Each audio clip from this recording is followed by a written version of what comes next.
Hello, welcome to another episode of Steelers Afternoon Drive. I am Zachary Smith. Joining me, not as always, Nick Farabaugh. Some of you have said that we look so much alike. You wanted to see the episode happen again.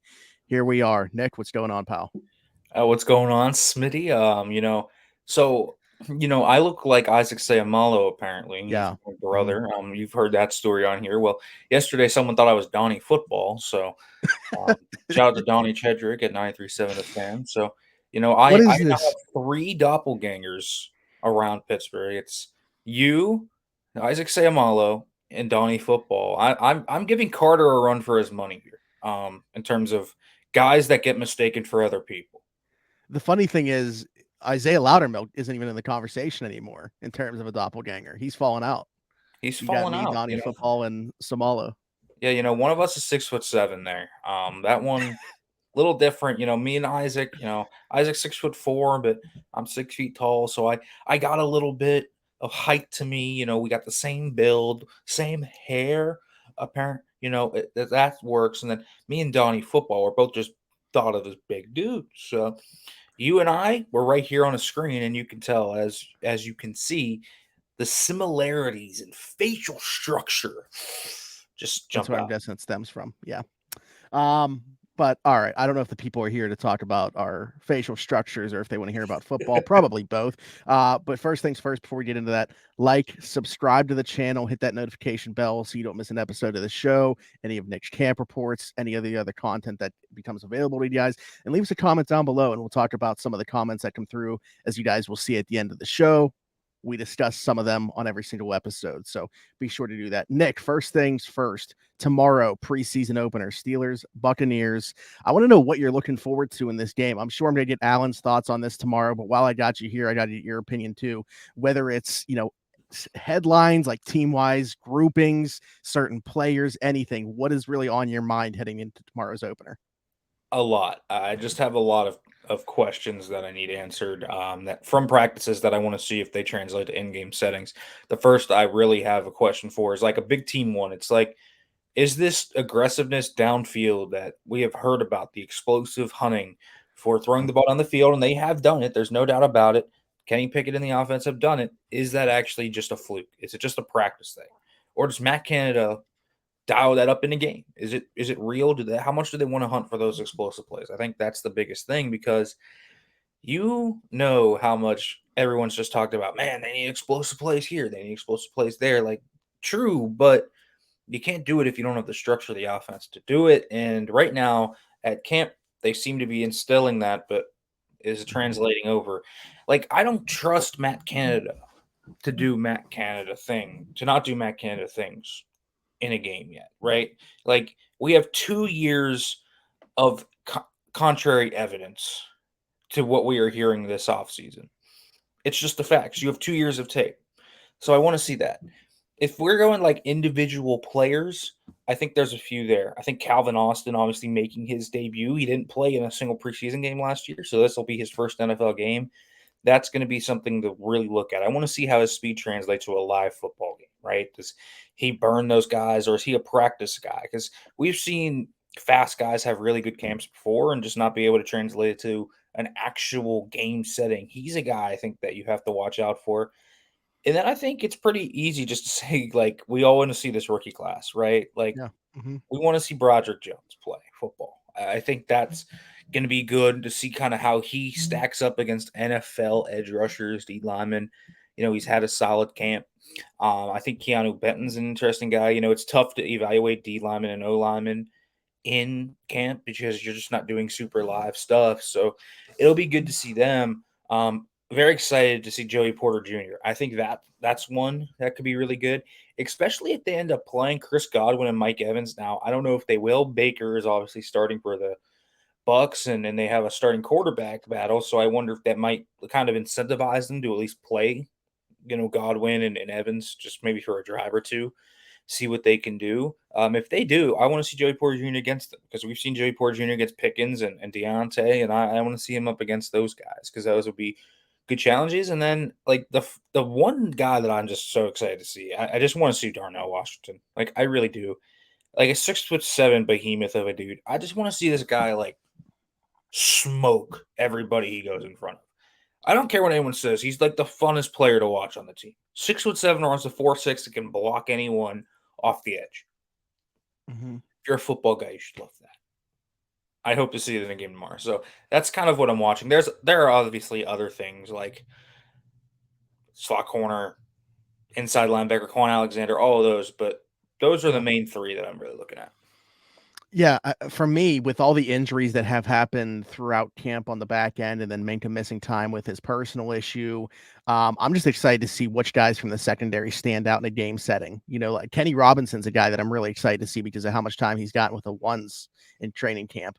And then I look at the inside linebackers, and you're not even a starter, but I want to see Mark Robinson here in year two, a guy that's only played 1 year of linebacker before becoming a Pittsburgh Steeler. And I'm just excited to see his development. Physically a massive dude. You see his biceps, very James Harrison-esque arms. And I'm excited to see what he looks like in a game setting this year too. And I feel like he could get some decent run again because he's not a starter. You're not talking about Quan Alexander or Landon Roberts or Cole Holcomb. So I think he's going to play quite a bit. And then of course, like I think everybody's excited to see this rookie class. Everybody on paper thinks this is as good of a Steelers draft class as we've had since those, historical ones of the 70s. So is it going to be able to live up to that? I hope so. I don't know the answer to that right now. But I think everybody's very excited to just see those guys get onto a football field. I think an interesting turning point to go off there, though, is Broderick Jones, because very good things that we've heard. You actually wrote a story about him, how his arrow is up right now. First and foremost, without giving too much into that, because people should obviously go to the site and read the story, what made you think that his arrow is trending up right now? Is it just the words of the organization? Is it obviously your eyes seeing what he's done in camp? A little bit of both? Yeah, I mean, Andy Weidel said that he was an arrow up guy. So that Yeah. is a quote, the arrow up stuff. And that's sometimes just organization speak that you hear. You're not going to go out there and say, "Well, we're not happy with how the first round draft pick is doing right now." It's just not going to be said usually. But I think you kind of watch him on the field and like they're sprinkling him in like these challenges every now and then. Yeah, he's repping with the second team and mostly is, but he'll go in one-on-ones and face Alex Highsmith and Cam Hayward. Like that's not Mm-hmm. what a second team tackle should be facing. And so they're challenging him clearly. And then yesterday he goes into like drills and works with Isaac Sayamalo instead of Kevin Dotson, like or Nate Herbig. Like it's they're sprinkling in these like little bits of info that say, all right, we're trying to ramp him up here to maybe give him that kind of final push ahead to see if he can start week one. I think Dan Moore has the kind of front runner stats right now. I think he does. But Jones just looks up to the task. Like he's a quick learner. He's ready to go right now as a run blocker. He's really, really athletic. Like the dude's athleticism is insane for his size. He's got crazy quick feet. He does have some pass pro issues. I've said that before. Hand issues, footwork. He's got to work all that. But like his arrow keeps getting better because he's a very coachable guy that is improving kind of week over week. And I think that's really all you have to ask for from a first round pick. They might not play week one. Kenny Pickett didn't, but he got better and better over the season, better and better over training camp. His arrow was pointing up the whole time. So be an arrow up guy for your rookie year. Be a guy that just looks like the game gets slower with each passing week and don't take steps back. I think that's what Broderick Jones has done. I think he's going to start at some point this season. I think he has to. You traded up to get him. He was supposed to be, your blindside protector for Kenny Pickett for the future. You obviously think this guy is something that can be a cornerstone for you. And he just looks like a guy that is going to be ready to play at some point this year. He might not be a great tackle. Rookie tackles historically struggle, but I think he's a guy that specifically when coming out, you look at him and say, he is a guy that just did this last week and he corrected it and he's not doing it again. Yeah, and we already know what he is as a run blocker, right? Like that's not going to be the question with him. How good is he going to be in pass pro is the question as to how early he could get on the field. If the Steelers' plan was just to run the ball every single play, he could start right now. Yeah, I think that's absolutely true. Like he is a guy that absolutely is a ferocious run blocker. He's a better run blocker right now than Dan Moore is. I believe that. He would be a plus in the run game over Dan Moore. I just don't know how much you can trust him right now in pass pro, especially when you look at like the week by week edge rusher opponents in like the first week. It's like Nick Bosa, Eric Armstead for the 49ers, Max Crosby and Chandler Jones with the Raiders up there early, right? Like Myles Garrett. Like this is a brutal start to the year if you just go through the schedule to really start out the year. Like it is a hard start for whoever is going to play there at left tackle. So you're going to have really hard time. It eases up a little bit when you face the Texans and you face Will Anderson, but I mean even then it's not easy. And so he's if he starts, he is going to be a definite question mark and a definite problem in my opinion, just because he's not like ready to jump into the waters and be like this elite pass protector, and you obviously can't have Kenny Pickett getting hurt. It's funny that you mentioned the Texans thing because I was looking at it too. Like either they play really good pass rushers early, or they play like D'Amico Ryans, who you know is going to throw some exotic things at him, even though like the Texans front might not be up to snuff when you talk about those other pass rushers we see early. So yeah, that's still going to be a challenge in my opinion for whoever that is early on. But I want to talk about these tackles, and going into tomorrow, we fully expect that Dan Moore will be the guy on the left side opening up, play as many series as we see the starters play. We don't know what that's going to be right now. Do you think there's a shot at all that like that last series, if they're going to play multiple, we do see Broderick before playing with the twos, or is it strictly time with the twos tomorrow for Broderick? I think it's probably just time with the twos. I think we'll see him mixing with the ones maybe against Buffalo next week. I think they just need to give him more practice reps with the ones if he's going to play there in a game. Because if you assume he's out there with the ones, unless you're playing Sayamalo and Cole and those guys past when Kenny Pickett is playing, you don't want to risk Kenny Pickett getting hurt. And I think that's the Mhm. biggest thing is how much do you like trust Broderick Jones right now in pass pro when you really haven't even seen him enough in practice to have a level of trust for him? And I think that's kind of the thing. So don't I know Mike Tomlin is a whoa, it's sick'em guy kind of, he says they got a box. If they are going to box in the regular season, they better spar in the preseason. But there's still a way to minimize injury potential. And I think not knowing what your left tackle is going to be, your rookie left tackle is going to be in practice, and like the one time he really was like a first teamer, Alex Highsmith completely dusted him like 6 out of 8 times. I think you probably lean on the side of caution and say, all right, let's get him in practice next week. Let's see what he does against Highsmith and Golden and Watt. And let's get a basic level of play here. So he's comfortable with Sayamalo and Kenny's comfortable with him in the pocket and all of this before you throw him out there. And, well, first preseason game, number 8 could potentially get hurt. I don't think that's whatever you want, especially after last year. You have to keep in consideration Kenny Pickett had 2 concussions last year. I think that Yeah. is still something people kind of err to the side. It's not just about him not getting hurt; it's about him not getting another concussion, given he already has a history of that from his rookie season. Yeah, absolutely. I do think that the Steelers feel pretty good about those three tackles, right? In Chucha Okorafor, Dan Moore Jr., and Broderick Jones. Now, the question is that fourth tackle. We saw LaRaven Clark be brought in this past offseason. All reports are that hasn't gone very well. Seems to be losing rep after rep in practice. And that is a spot to me where, like, you hope and pray that like last year, the Steelers can just run it with the same 5 and health isn't a concern. But this depth very well could be tested at some point. That fourth tackle spot, where are you at with it? Do you think that it's on the roster right now, or is that something that you would be looking to potentially upgrade before the season starts here? That could be an external addition for sure. So could backup center, but backup tackle for sure. Mm-hmm.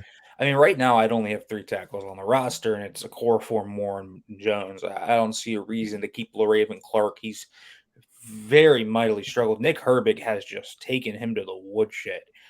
And really, even when he faces guys like Paralis and Ndukwe, those guys are taking LaRaven Clark to the woodshed, and that's tough. I know he's got experience, and that's kind of what he brings to the line and everything. But man, he has really had a rough camp, and I think that is something you cannot overlook if you are trying to create the best roster possible. I don't think he has kind of gotten there. Dylan Cook has stood out well. I like him. He's got a really weird story. Like When I'm talking weird, I mean it. Like senior year of high school, broke his collarbone. He was a quarterback. He was like 6'5", 250 as a quarterback.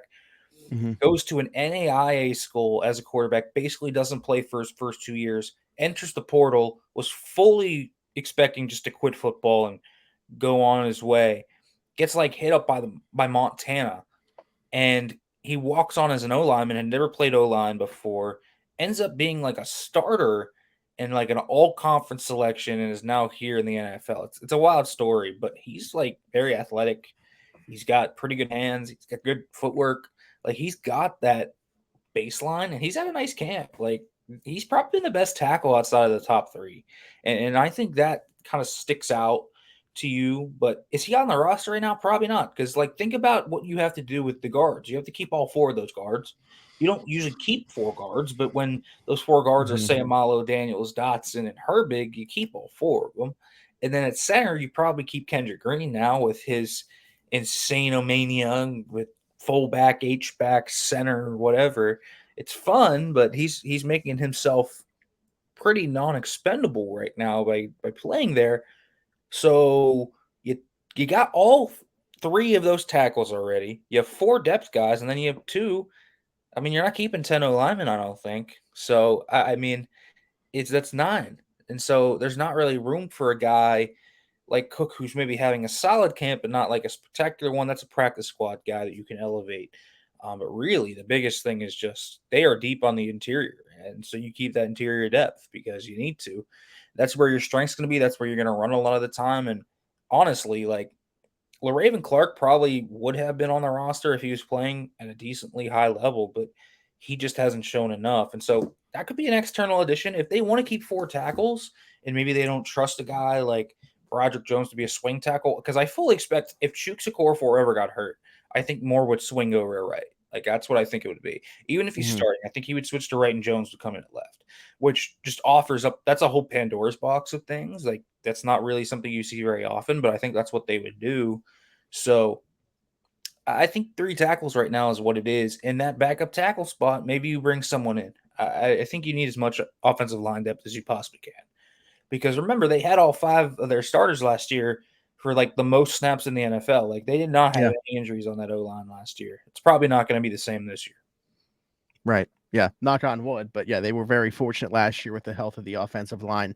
Something else that they were very fortunate with last year, after years of spending mid-round picks on running backs, they lucked into Jaylen Warren as an undrafted guy. And we got a comment on the YouTube that I really liked and I wanted to bring up on here. It's actually something that I've talked about in the past, just in terms of Jaylen, the efficiency that he runs with, and people questioning, is that just a thing because he's the third down back and running in less loaded boxes? Is it, seeing like past defenses like running in nickel and dime sets, or is he actually that good? And I wanted to get your take on that because that was what somebody commented, basically asking that question: is Jaylen Warren really this good, or is he just facing less loaded fronts? I think that's part of it, but man, I think he's just good at football. Like the dude has that dog in him, if you want to say, There it right? is. Like, There it dude, he is. is like a fun player. Every time I watch this guy play, I just get excited to watch him play. Like he's a football player that is energetic. He is physical. Like there's something not quite right up top with Jaylen Warren. And what I mean by that is he's got a little bit of football insanity, which I like because you need that, I think, to be good in the NFL. And man, he like he'll literally tell us like he goes into the hole, lowers his shoulder, closes his eyes, and then he'll open him and just be like, "Well, I guess I'm still up. I guess I got to keep running." Like that's what he does. Like that's not no one in their right mind should be doing that. But Jaylen Warren is like a football dude, 200 to the max guy, and he does everything pretty well. Catches the ball out of the backfield. He's a great pass pro, but when it comes to the run game, like just a very decisive runner. Makes the Mhm. right cuts, sees what the defense is doing, and he's a one cut and go. Like that's what he is. And he has looked really good at camp. I mean, there was one play in the short yardage period earlier this week where it was they went progressively through 3rd and 1 and 4th and 1. That's what they were doing. And he gets hit in the backfield, break, and it was a live tackling period. So for what is worth, they do like one live tackling period per day. This was the live tackling period. He shrugs off the edge rusher, goes forward, trucks the linebacker, goes outside to the right, stiff arms the safety, and then drags the corner for like 5 yards. Like it was insane. It was like the best run of camp in terms of just pure effort and heart. And you saw that many times last year where he would just like magically create yards out of nowhere. Like that's what Mhm. he does. He gets like hidden yards. He's quick, he's decisive.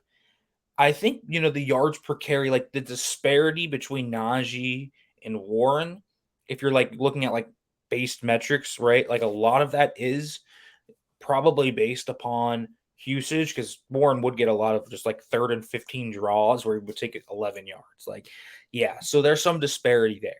But is the success slash the way he looks on the field because of that? No. Like Jaylen Warren, man, is a good football player.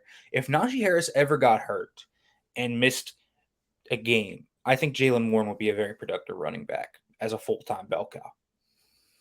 Yeah, and I think, we gotta give a slight mention in this conversation too to Anthony McFarland, who has looked really good in camp. But it's like, I mean, it's definitely now or never for Anthony McFarland. The thing is, we've seen him look good in camps before, but I don't think this good, right? There's something different about this one where he's got that RB3 spot unlocked now. There was some conversation about like going into camp about Alfonso Graham. Such a shame that he got hurt, not even able to like really make it a competition. But even if he was healthy with the way McFarland's look, man, it's hard to think that he wasn't running away with this regardless. Yeah, he is. I think he's solidified himself. Unless there's like an outside addition they like love and bring Mhm. in, I can't see him not being the option. Like, I don't think he's been a great pure runner of the football. He hasn't really done a ton with like carries, but he's been such a great receiver out of the backfield. I think that's been the big thing. Like his route running is electric. He beats basically every linebacker he faces. He's beating slot corners. Like he catches everything. If like the Tomlinism routine plays routinely has been Anthony McFarland. He just makes the routine plays look good, and then he makes the splash on top of it. Like I don't know what else you could have asked for. I know we've been through this song and dance before with Anthony McFarland, where he usually has pretty good training camps, but Mhm. there's no internal competition there.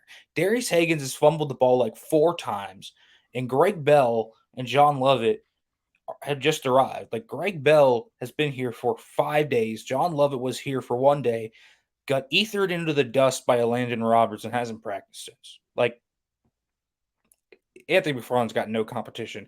If anyone's taking his job, it's because they're coming from the outside, but I don't know why you would sign a running back right now. It really Mhm. feels like Anthony McFarland brings something unique, and his speed is obviously something that you have to be cognizant of. Like he can be a jet sweep guy. That's something he can be.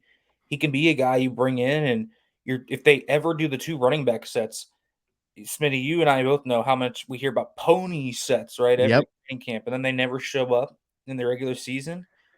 Well, maybe this is the year. I think Anthony McFarland could definitely give them the flexibility to actually use that a lot more. I I was that's what I was gonna say right before we go to the last thing, which is a question from somebody. I was gonna say, is this the year we finally see two running backs on the field together? Obviously, we're not gonna have the answer to that for some time, and it's hard to go based off training camp because I want to say this is like the third straight training camp we've heard about them showing pony in practice, and then we really haven't seen it translate to a game. But is there anything that you've seen or heard that would make you think like, yeah, this is the year, one way or another?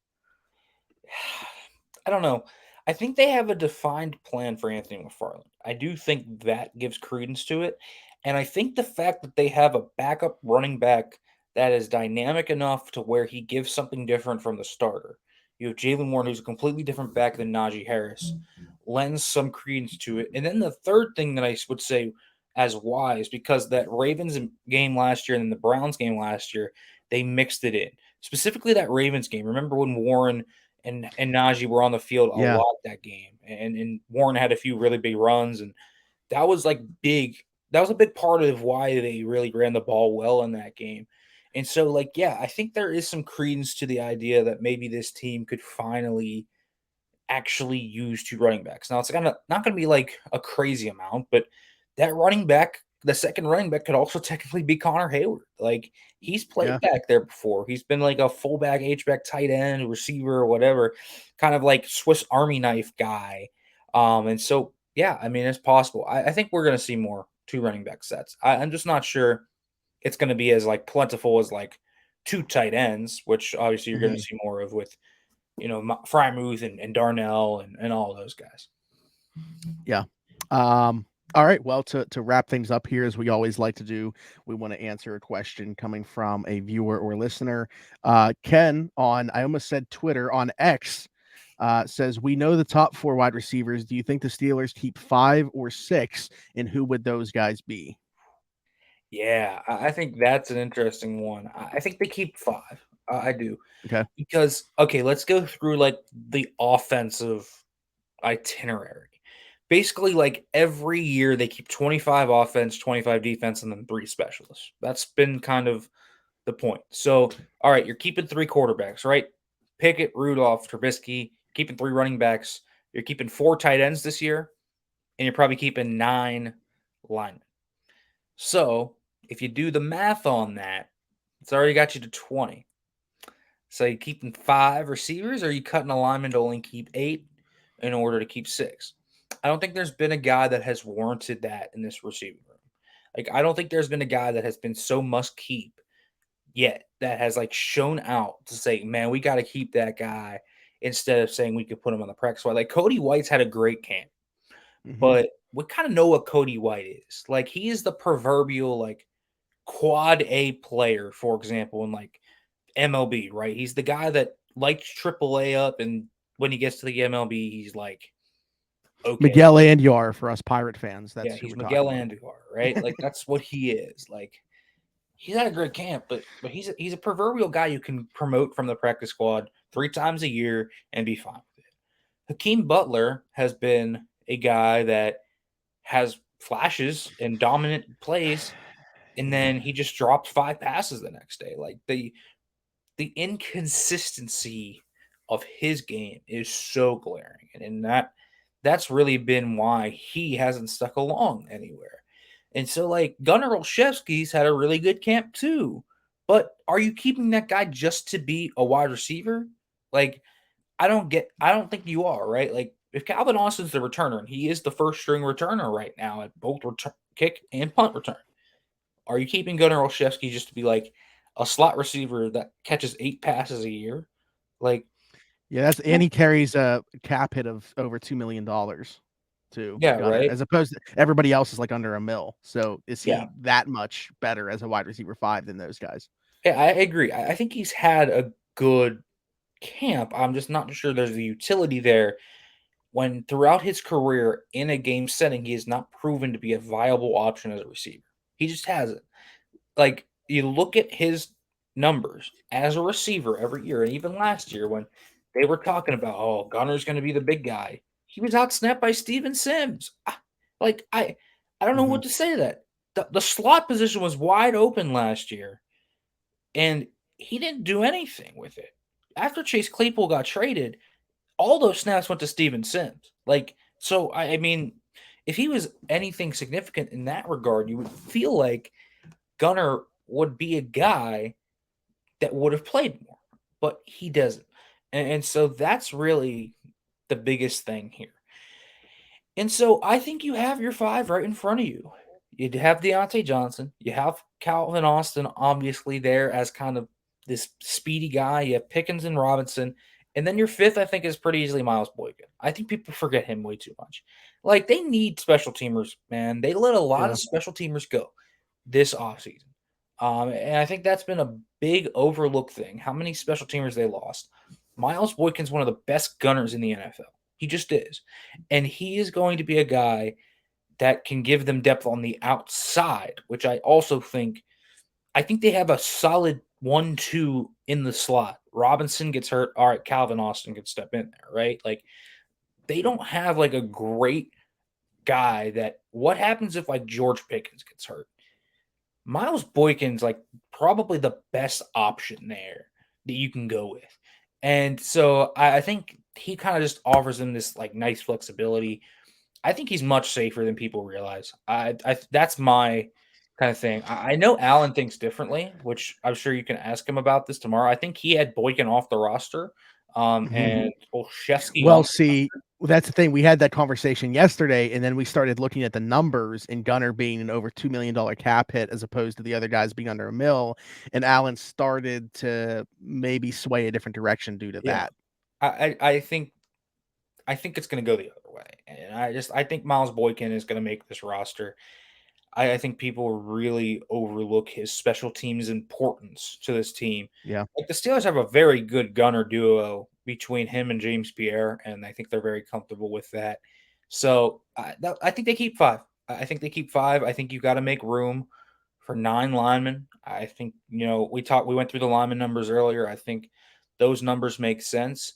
Maybe if Nate Herbig becomes the backup center and they just decide to go away with Kendrick Green, that could be the one scenario where you can sneak a sixth in. And if that happens, I think that's where Gunnar Olszewski will slide in. I think he's the front runner in that room right now, to have that. But like the receiver room isn't as deep as it was last year when we were talking about them having like 8 guys that were competing for those spots when they had Miller and Sims and all these guys. I think it's a little thinner this year. So yeah, 5 guys is my prediction because you also have to keep 7 D line. I think everyone would agree that they are so deep at D line that you want to Yeah, keep say at 7 least guys. 7 with the guy, the way that that unit has played in training camp. It's hard to even get to 7. Yeah, there's a tough cut out of 7, like out of 8 guys there. Like Yeah. that's the tough thing there, right? So you're cutting like Isaiah Loudermilk or Montrevious Adams or Brayton Fehoko or Armin Watts, like, and all those guys have had good camps. So it's like hard to cut any of them. And so when I'm looking at the receiver room, I'm like, I'll keep 5 and I'll keep Cody White and Des Fitzpatrick and all these guys that have had solid camps but not great camps. I'll keep them on the practice squad, and if I need them, I can call them up from the PS because like none of those guys feel like guys that are going to get poached either. Right. I wish I could give Ken a separate answer and be different, but I'm with you on 5 and I'm with you on Boykin. I think the one caveat for me would have been like if you're talking about just replacing somebody on the outside as a receiver, the highest highs that you're going to get are probably from Hakeem Butler, but he's not been dependable. If he's Yeah. going to go out there and drop as many passes as he has, I don't know how you could trust him in a game situation. No, I don't think you can either. And maybe we see something here in the preseason where he looks good in game. Mm-hmm. I don't know. There's always one receiver that shows out in these games somehow. Like remember Damone Patterson, like from a few years ago. Like there are always Vaughn's last year. Tyler Vaughn's, right? But Yeah. like these guys don't often stick, and Hakeem Butler has not stacked days at camp. I think that's been the biggest thing. He makes the splash but doesn't make the routine. That's the exact opposite of what Mike Tomlin has said all of camp. Routine plays routinely. Yeah, routine plays routinely, and he hasn't done it. So I have a hard time thinking that. The one guy that has in that depth room made routine plays routinely has been Cody White. And that's the truth. 2 guys, I guess. Des Fitzpatrick's done nice too. I think those will be your practice squad guys. There you go. There you have it, Ken. Nick, before we get out of here, as always, tell the people where they can find you, where they can find your work, all that good stuff. Yeah, you guys can follow me at Farabaugh FB. That's just my last name with an FB on it. And you can read the stuff at Steelers Now. Make sure to subscribe to Pittsburgh Sports Now. Sorry, Steelers Now. It used to be Pittsburgh Sports Now. Now it's Steelers Now on here. And watch the afternoon drive with Smitty and Allen. They'll be back tomorrow. And Allen will be live from Raymond James Stadium in Tampa, Florida. We're going on the boots. Boots on the ground for Alan Saunders. We can't wait to see that backdrop that he's going to have tomorrow. We always talk about the backdrop of having, St. Vincent back there yesterday. It was a beautiful day yesterday. It looked like out there yesterday. Gorgeous. I really hope tomorrow he just he's allowed to be like set up on the field and in the background's the ship and the cannon. Yeah, I was thinking the same thing. I want to see that ship in the back. He's got to get somehow it has to be in the shot at some point. Absolutely. Has to be. You guys can find me at Zachary Smith PGH. Of course, once again, subscribe to the channel, leave us a like, hit that notification bell so you guys don't miss any of the content. Leave us a comment down below if you're watching here on YouTube. If you're listening anywhere else, leave us a 5-star review. You can also subscribe to the entire link tree that I have in the description so you guys will know when the show goes up on any platform that you guys want to watch or listen to it on. For Nick Farabaugh, I'm Zachary Smith. I'll be back with Alan Saunders tomorrow. Thanks for hopping in and taking another ride on the Steelers Afternoon Drive.